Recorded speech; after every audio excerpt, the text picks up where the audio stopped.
Hello everybody, welcome back to another video.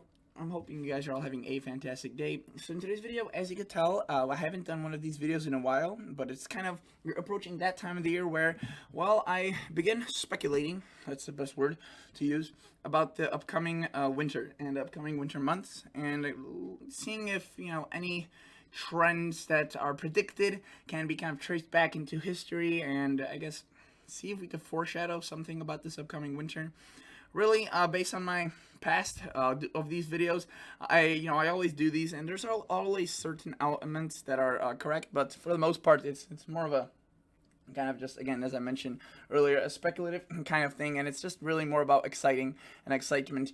Again, I wouldn't even call this a forecast. So, but I know that there's a lot of people that enjoy starting talking about like the upcoming winter, very far out ahead, in June and late June, July, August, and that's when I start talking about it. So I'm gonna do that in today's video, and I'm gonna talk about why this upcoming winter, based off the Enzo itself, could be something we haven't seen in a while, and it could be also something that doesn't happen often, really at all. And in fact, it's only happened since the 1950s. 3 or 4 times, and it's definitely a interesting kind of set of data I have for you guys, and I just want to share that with you. So we'll be talking about that. Before we get into that, if you guys are new to this channel, hello and welcome. I am a hobbyist, not a meteorologist. Again, I do this for mainly myself, but obviously, I record this as people like watching and seeing what I have to say, and then they share their thoughts in the comments, and it's just kind of like a little community. So if you like that type of stuff, consider obviously liking, subscribing, once you've made up your mind. And yeah, if you have any comments, concerns, leave them leave them down below. So first off, what is this whole ENSO or Enzo thing, as people often say? El Nino, La Nina, that's all part of it. Well, the Enzo is called the El Nino Southern Oscillation, and really, I have this pulled up, this map. This is the current sea surface temperatures. We are currently in a La Nina, and that is when basically this part of the ocean, the Pacific Ocean off the coast of Ecuador and Peru, and Ecuador and Peru mainly, have a cooler than 0.5 or negative water temperature. So if it's kind of below that threshold, it's considered La Nina, and we've been in a La Nina for the past 2 winters. So that's been it's been a pretty, I guess, if you will, a stale pattern. It's been there for a while. Now there's also a El Nino, which is when it's 0.5 or above, and that's again the El Nino, and that's would be in this area. If that was an El Nino, this would be these would be orange and yellow colors, not blue. You can see that the La Nina is borderline, though, it's not really strong one right now. And anything between a 0.5 positive and a negative 0.5, so kind of between that threshold for an El Nino and a La Nina, is considered neutral. And actually, there are many winters that are just kind of in between, either just kind of just going right in between those zones, or just going from La Nina into an El Nino, or an El Nino into La Nina.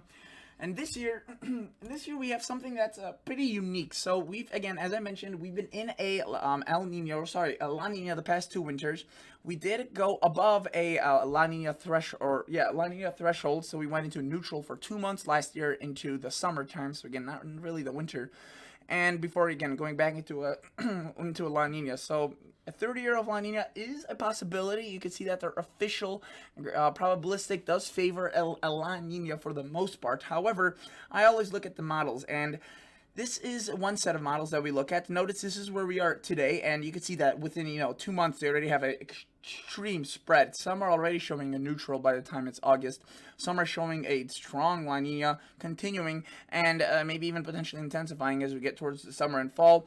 But for the most part, kind of the averages have a La Nina potentially trending towards a neutral as we get into the winter. And you could see that, according to this, La Nina is expected to weaken but persist through the northern hemisphere and into early winter, according to that set of models. And notice the official odds from the Climate Prediction Center are for La Nina to decrease, the odds for it, before slightly increasing again into the northern hemisphere in early winter. Again, it's pretty far out. I wouldn't say, that this is, their official, I guess, forecast. This is just kind of as of right now. And I've been doing this for years. I mean, I've been using this particular slideshow where they update this every second Thursday of each month for ever since like 2017, so 5 years.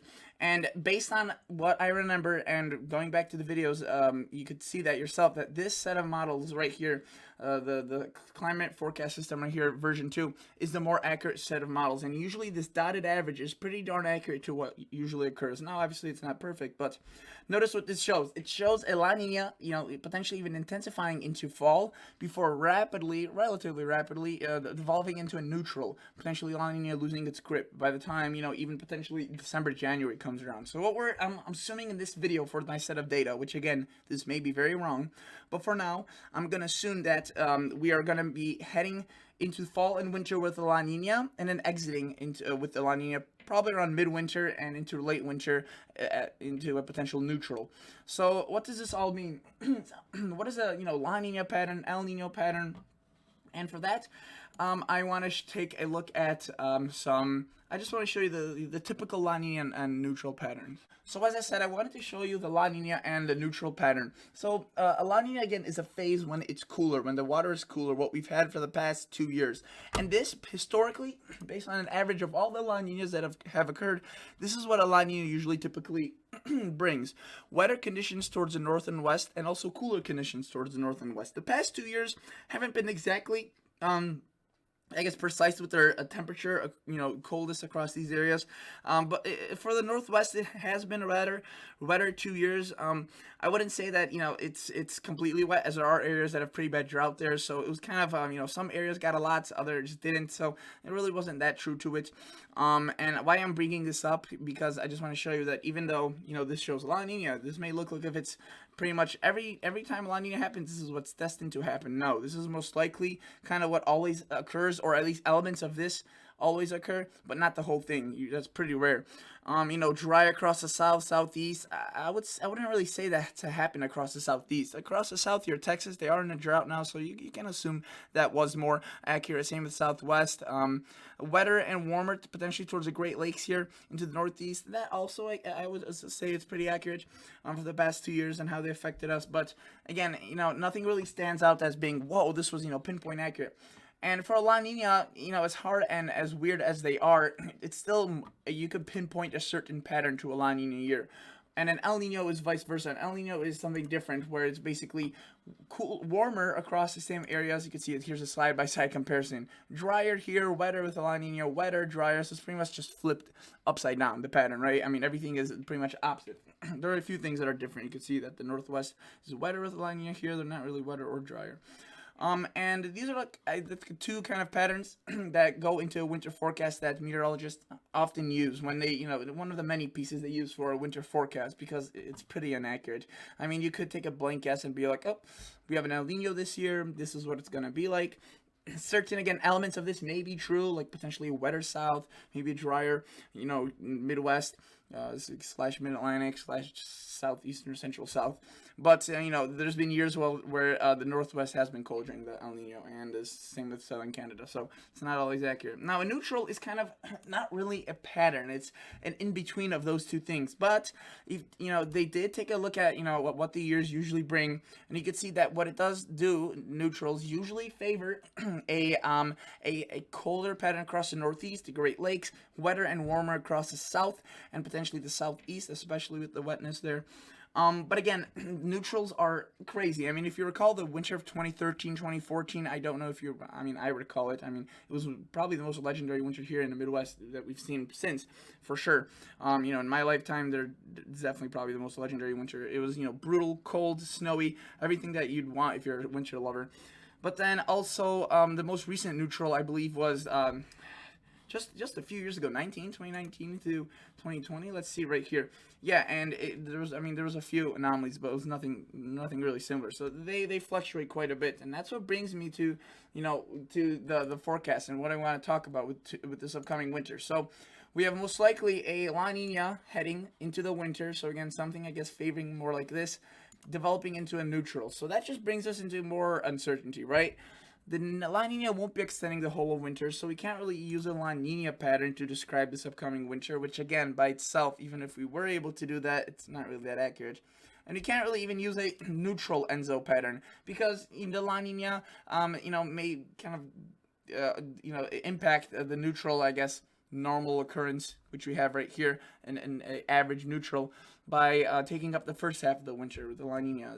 But even then, again, a neutral is very hard to predict. So we're kind of left in this like what, like this hasn't happened in a while, and that's why I titled the video today, because there is nothing that I can pinpoint towards, oh, this is a snowy winter, this is going to be cold, and this is going to be warm. It's a big question mark, and obviously this far out, even if there was more conclusive data, I wouldn't be able to make any sort of claim because it's just too far out.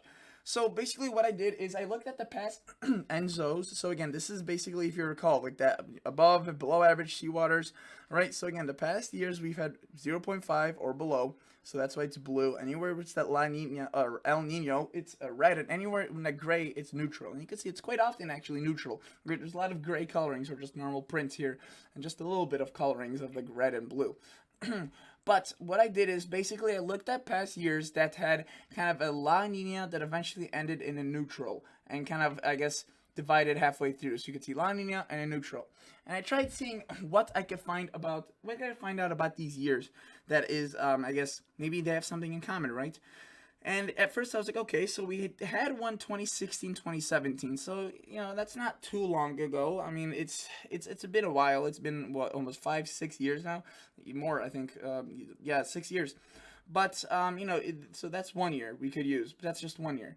But besides this year, right, where he's, La Nina into neutral, similar of what I'm assuming will happen this year, which again, this is just an assumption. This could go wrong.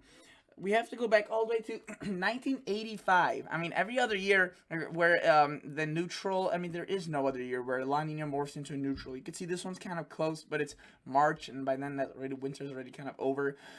Here, there's a La Nina that starts, right? I mean, there was no other year. I went through this, and the next one I could find was 1984 into 85. Notice, or sorry, 85, 86. We had a, what am I trying, no, 1983, 84.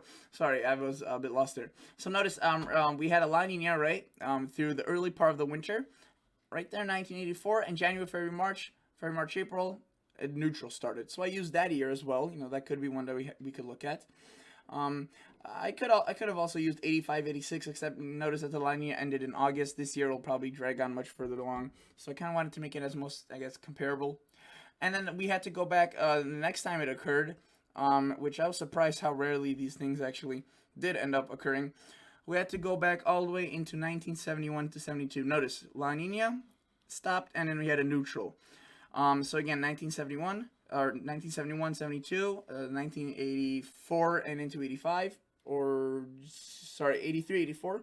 And then the last time it occurred before 71 was 64, 65, right here. You can see that winter. So, I guess the amount of times a neutral has gone into a La Nina, or sorry, a La Nina has gone into a neutral during a winter, it's only happened 4 times. Once in the 60s, once in the early 70s, once in the mid 80s, and once in 2016, 2017. So that is not a lot of data to look at. However, I did compile the years to see if they have anything similar. And I want to show you that right now. Now I want to show you the 4 years that did have a La Nina into a neutral ENSO transition. Again, whether or not this year will have that is kind of a big assumption. So, if we don't end up having a neutral and we just have a La Nina, then this data is kind of invalid. And the same goes if you have the neutral way ahead of time, then that's invalid. But obviously, as the time goes on, things will become clear. And if this is wrong, then I'll provide you guys a new kind of set of interesting data that we could look at. But for now, I want to look at this and see what happened during those 4 years. Again, not a lot of times that this happened, and it's just 4 years. But you can see that those 4 years where this did occur, the temperatures across the United States did favor colder towards the north and west of the United States, or north and western portions of the United States, and into much of Canada, including southeastern even Canada being pretty cold. And only warmth is really the southeast. However, this is just a compilation of all 4 years. I'm going to show you the outlier years in just a second. This is the precipitation, so kind of, where it was wetter or drier. Notice that during all those years, I guess the average combined was a wetter pattern towards the northwest, potentially a bit drier towards the mid part of the country, as you can see right here, and potentially a bit drier towards the south right here, or wetter again. So again, whether or not that's enough to make a reasonable assumption about this coming winter, probably not, though maybe the northwest, and I'll show you something cool in just a second. So out of all these years, 1965, again, all these, it's not that many, but 1965 was the coldest. Notice that it was a bit further towards the north, and you can see that it was into southern Canada, southwestern Canada, but where it was cold, I mean, it was frigid. And the rest of the United States was kind of teetering between a bit warmer, a bit colder, excluding the northern, I guess, part, including the northeast as well. So that is definitely interesting. And that was 1965. The warmer year was 2017. Do note that where it was cooler though was still the northwest, so it kind of still lines up, right? It wasn't cooler across the southeast. It was the northwest, where you can see it seems to be colder and wetter for all those years, and you can see where it was warm. I mean, it was pretty much everywhere else warm during this outlier year. And again, I remember 2016, 2017 was an absolutely front-end loaded winter. So, I'll make more videos about this, potentially just diving into the December part, or, the early winter of these years, if the data, if the ENSO continues to trend towards a La Nina into neutral transition. Because I remember the first part of this winter, 2016, 2017, was just absolutely crazy. There was a lot of snow. I think we got the bulk of it during the first couple of weeks, and then it just dried out. We had nothing. The Midwest was in a snow drought for months, weeks, and then we had severe weather already up across the United States, into Illinois in February. So it was definitely an interesting one, despite it being very warm. And do note that in terms of its precipitation, the cold year, again, this was the cold year, this is its precipitation, it was the northwest that was still wetter, and the south, I guess central was a bit cooler, a bit drier, and southwest was a bit drier. And I noticed, this is what's really interesting, the year where it was very warm, again, 2017, its precipitation, it was wetter, but it was more wet towards the southern United States, or southwestern United States. If you recall, 2017 in April was the year where Lake Orville, kind of the dam, spilled over and broke. So that's definitely interesting. Maybe that's something to do with it. If it's warmer, it's wetter towards the south and west during these type of years, and if it's cooler, it's wetter towards the north and west. But regardless, again, this is more for the fun of it, more of speculation. But if you enjoy this, I guess consider subscribing, consider liking, because that's all I have for you today. Thank you guys so much for watching. See ya. Bye.